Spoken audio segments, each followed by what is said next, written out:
একদম ভালো লাগছে না রে। রাহাত, চল আমরা ওই পুরনো বট গাছের কাছে যাই। না রে, ওই গাছতলায় যাওয়াটা আমাদের ঠিক হবে না। আমরা না গেলে ভালো হয় রে। ধুর শালা, তুই সারা জীবন ভিতুর ডিম হয়ে থাকবি।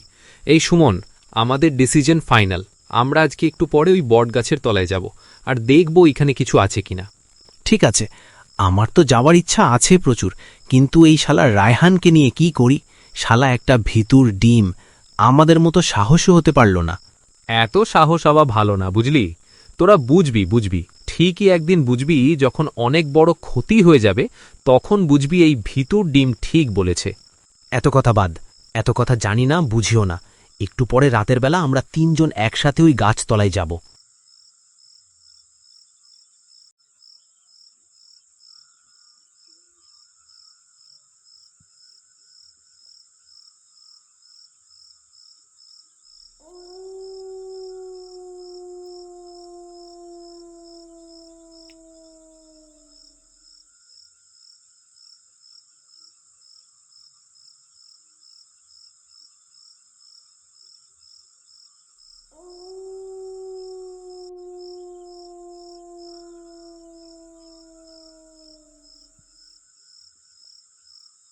কিরে রায়হান, ভয় পাচ্ছিস নাকি?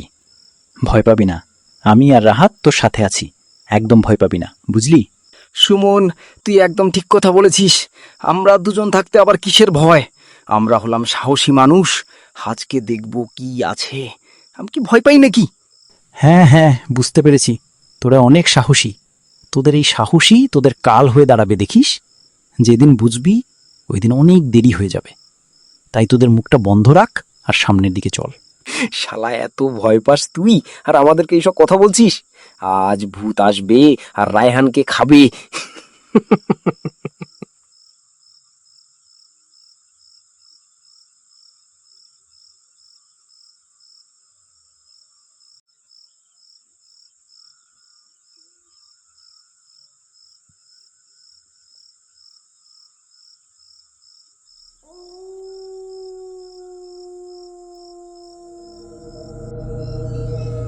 রাহাত, সুমন, এটা কি দেখা যাচ্ছে? আর ওইটা কি? মানুষ না রে, এটা মানুষ না রে, অলৌকিক কিছু একটা ছিল। কই কি, আমরা তো কিছু দেখতে পাচ্ছি না। শালা ভিতুর ডিম শুরু করে দিছে রে। সুমন শালা শুরু করছে। দেখ ভাই রায়হান, তুই শুধু শুধু ভয় পাচ্ছিস। এসব কিছুই না, এসব তোর মনের ভুল।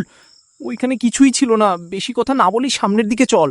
আরে ভাই, তোরা বিশ্বাস কর, এখানে কিছু ছিল, আমি নিজে দেখেছি। আমার 2 চোখ ভুল দেখে না। আজকে খারাপ কিছু হবে রে আমাদের সাথে। চল বাড়ি ফিরে যাই। ধুর, কি সব উল্টাপাল্টা বলছিস? আমাদের কিছুই হবে না। আমরা বাড়িতে যাব কেন? আমরা ওই বট গাছ তলায় যাব।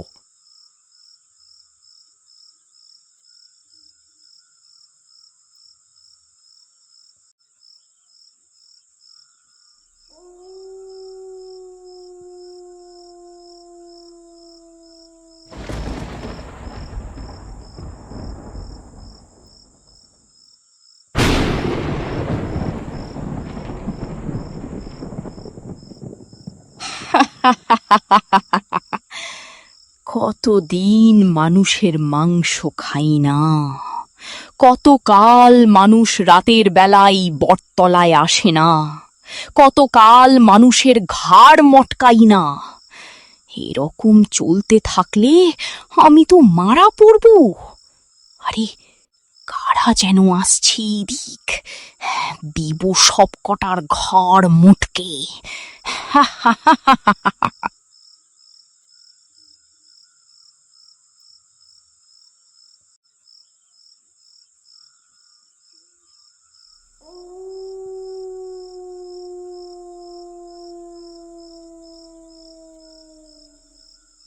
জায়গাটার মধ্যে আলাদা একটা শান্তি আছে রে। ঠান্ডা আবহাওয়া আর নীরব, সময় কাটানোর মতো একটা সুন্দর জায়গা বলা যায়।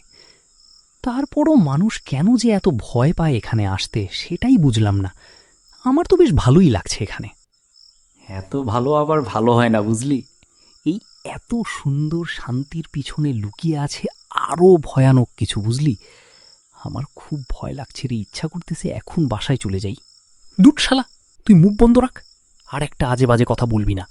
তুই একটা ভীতু ডিম, আমাদেরকে ভয় দেখানোর চেষ্টা করবি না। আমি ভয় দেখানোর চেষ্টা করছি না, বুঝলি? যা সত্য আর সবাই যেটা বলে আমিও সেটাই বলছি।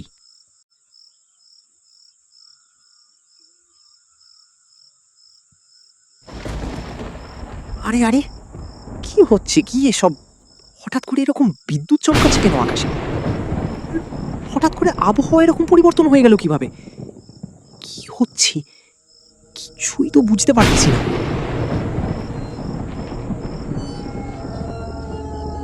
ওরে আল্লাহ রে, এটা কি সামনে দাঁড়িয়ে আছে রে? চোখ লাল, চোখের মনি নাই। আমার এটা হাত কি থেকে ভয়ানক তোরা দেখতে। কেউ আর বাঁচতে বাঁচাও, পারবি না। বাঁচাও।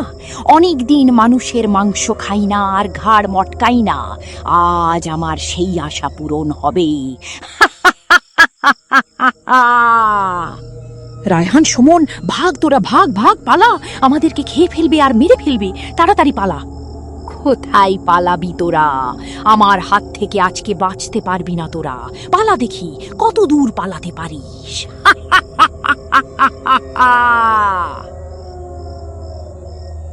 রায়হান, সুমন, রাহাত দৌড়াতে থাকে।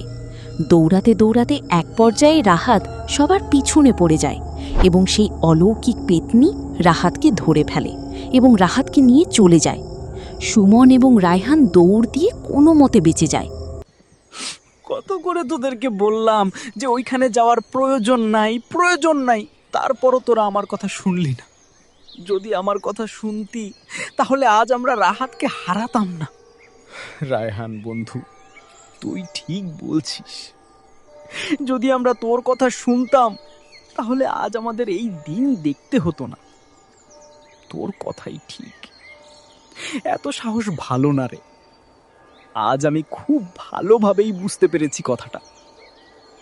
আর জীবনেও এত সাহস দেখাবো না। মাঝখান দিয়ে আমরা আমাদের বন্ধু হারিয়ে ফেললাম। খুব কষ্ট লাগছে রে তার জন্য। অনেক মনে পড়তেছে রাহাতের কথা।